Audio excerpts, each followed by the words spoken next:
Good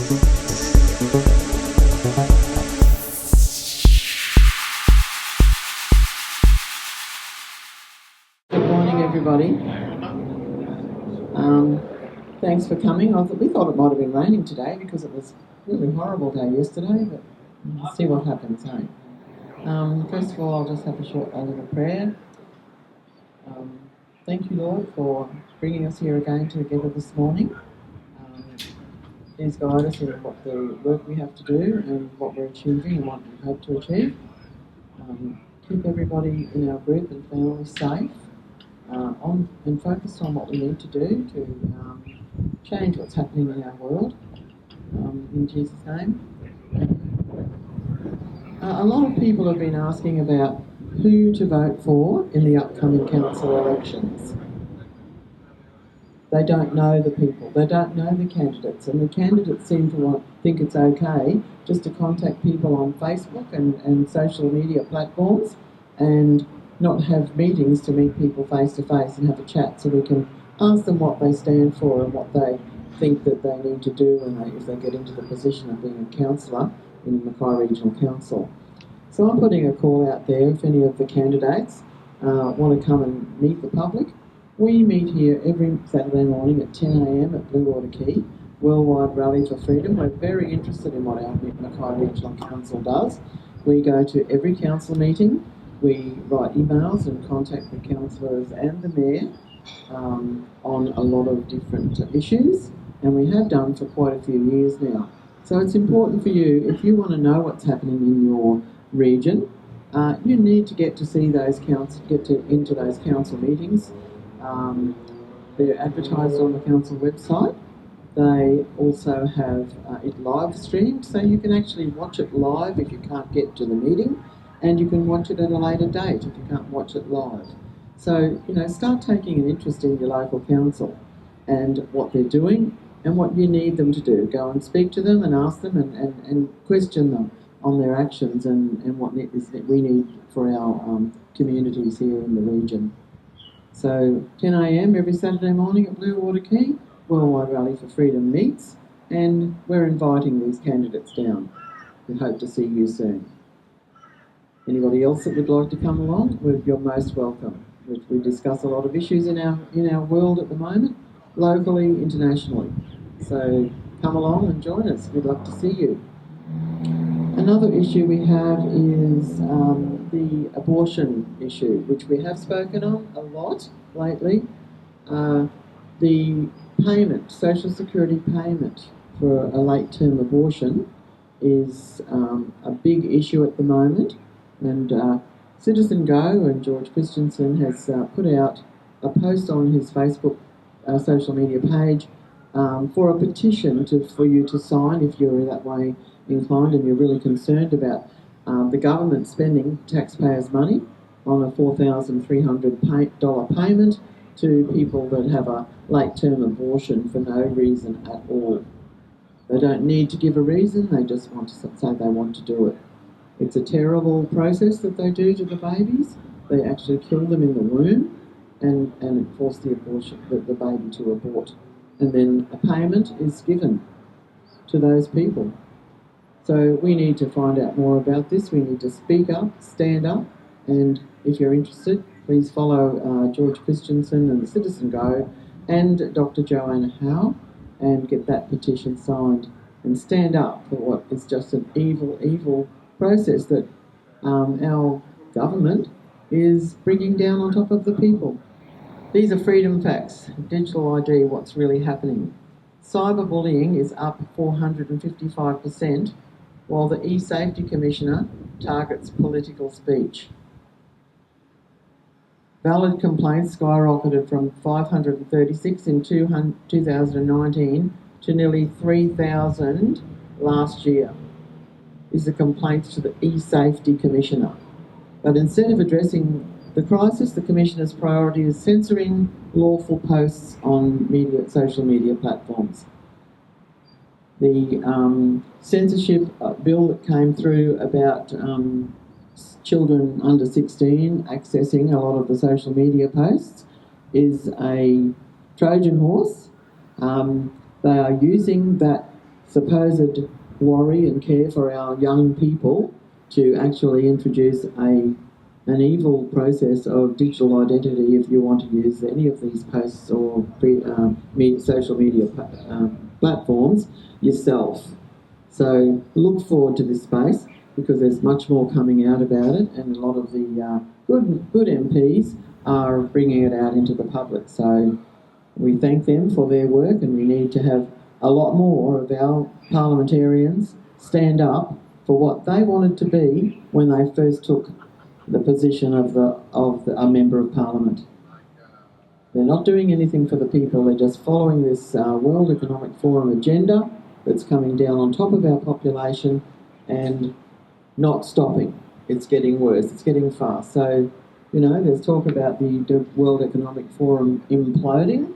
Well, that would be a great idea, but there's so much work that they've put into us over the decades, it's going to be a very big job to get rid of all the effects of their existence. So we need to stand up, don't forget, stand up for your freedoms, stand up for what you want your children to have in their lives and your grandchildren. That's what we're all here for. So come down and join us in this fight against the agenda that's removing all of the freedoms we ever thought we had. So come down, meet us at 10 a.m. Every Saturday morning at Blue Water Quay here, and you will be most welcome. With the real truth behind the digital ID, Australia, world first law banning social media access for anyone under 16. And beginning in late this year, platforms such as Instagram, TikTok, Snapchat and X face fines of up to $50 million if they don't comply. No clear answers as to how this will be monitored and enforced. Facial recognition scans to search the web. You will need to have your facial recognition scan done if you want to access any of these. ID verification systems are being considered.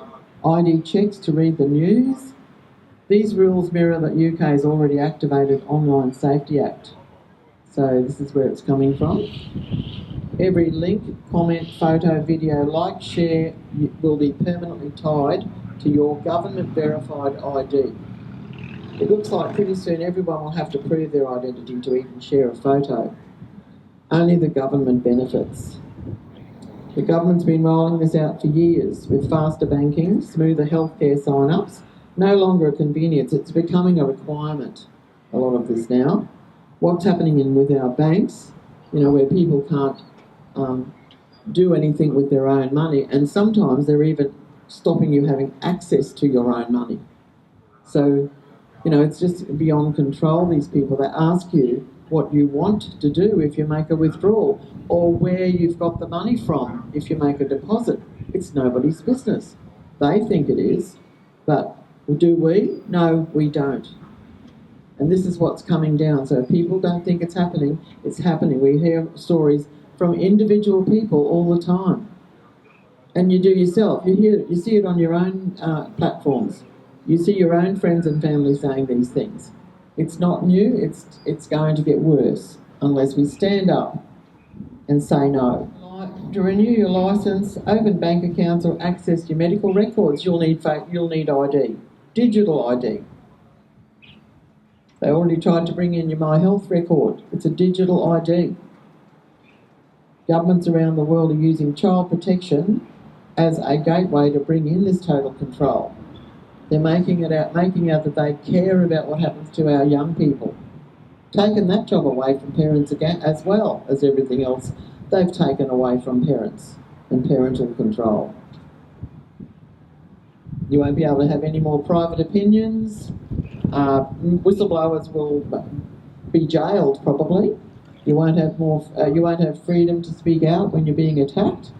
You won't have any of this.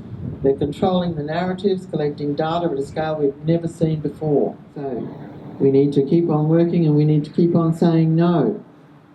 Citizen Go is a platform that George Christensen is aligned with. So it's a good one to watch them get the real stories and real news about what's happening around the world and in our world. I don't know if you've been watching United States of America. I'm sure you would be.